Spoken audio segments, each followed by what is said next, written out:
Hello and welcome to another episode of Living Safe and Empowered. I'm Brett Lechtenberg and I am the anti-bullying expert who will help you get rid of your bullying problems in 3 days or less. And again, I am joined by attorney Mr. Tyler Ayers here. Thank you for coming on the show again, Tyler. We appreciate you. Yeah. And we've got a little different topic today. This one, I would like you to explain to people who are watching what their rights are, what their child's rights are, if they're in a bullying situation at school and they defend themselves.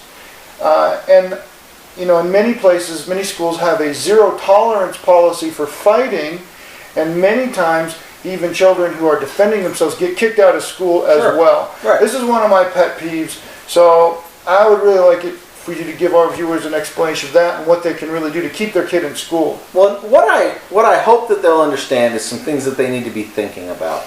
The number one thing that I hope people recognize is that a child, any child, my child, your child, any child, has a right to a public education in this country. Right. That's one of our constitutionally guaranteed rights.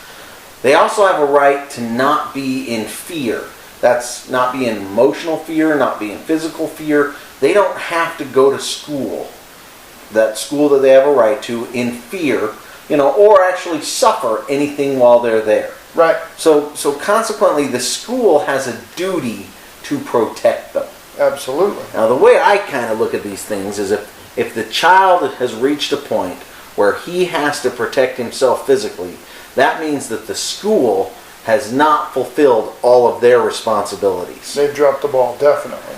And so to kick a kid out of school, expel them, suspend them, do whatever, means that you're punishing the child for the school's inadequacies. Right. And I see that as a real problem. It's a pet peeve of mine as well, and I actually have represented children with regard to these types of issues, because the school doesn't have a right to make them leave after the school hasn't fixed the problem.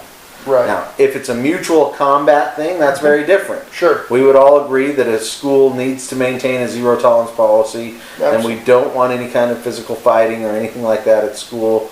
But if it's a bullying situation where a child has no other recourse, if you will, then I don't want my kid or anybody else's kid to be kicked out based on the fact that either one, they're a better fighter. That's probably your problem. I mean, I know both your boys are black belts in that, and they could probably do all right. Right. And I hope so. Yeah, and my daughter as well. I mean, I think she does just fine as well, and so with my son.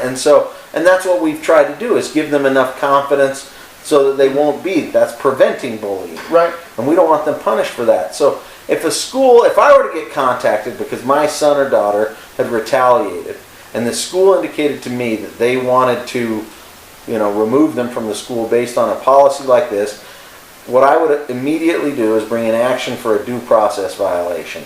And the reason it would be a due process violation is because they would be taking away I said client, but I'm talking child, taking away my child's right to a public education, their right to feel safe, and they're doing it without any kind of official findings, without any kind of official investigation. They're just basically being lazy because of this zero tolerance policy. Right. And that's not what these zero tolerance policies are supposed to allow them to do. This is not a matter of, hey, we don't allow any fighting, so therefore we're going to be lazy. Right. And so those would be the issues that I would be looking at. At the end of the day, it would be a fight. There's no question about it, because the reason all policies are put in place out of apathy. Right. And they're just trying to solve a bigger problem that may or may not exist, rather than looking at people as individuals. The Constitution requires individual attention. And that's what I would make a school district or a school or an administrator or anybody else do, whether it's in a bullying situation or any other situation, because we have a right to a public education.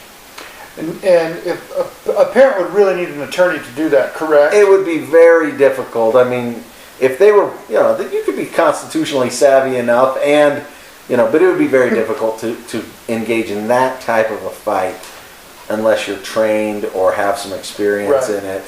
But like in all things, if you know how to do it and you're comfortable doing it, I never tell anybody that they have to have an attorney. Sure. But I don't know anybody that I can think of that would be able to get this done that's not an attorney. And frankly, it's the type of thing where if you have an attorney respond, my experience has been that the school districts pay a lot of attention to that. Absolutely. You know, they don't want to be in that kind of a battle. They especially don't want to be in that kind of a battle where there's an interested party. Right. And so if the attorney has dealt with them before and they just know that he ain't going away, or if he's got a real dog in the fight because it's a neighbor or child or right. something along those lines. So, and this is an area that I'm interested in. My kids are in school, and I think that a right to a public education is something that is essential.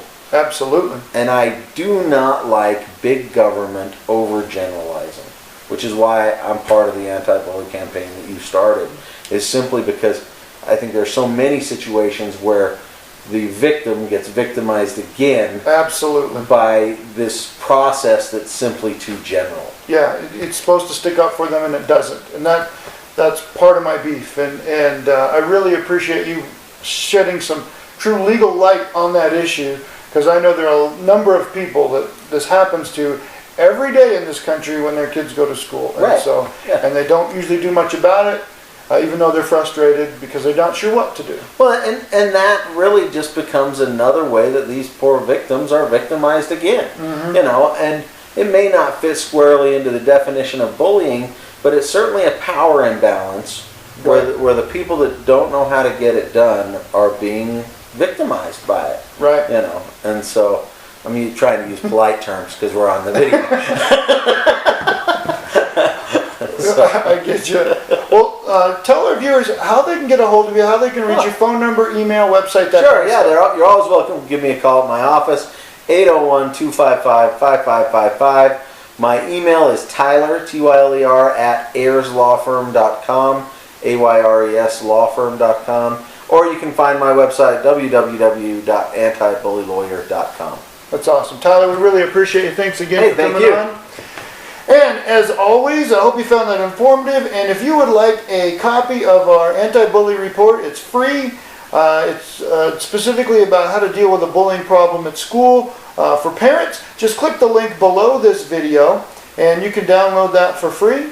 And until next time, I'm Brett Lechtenberg. Live a safe and empowered day.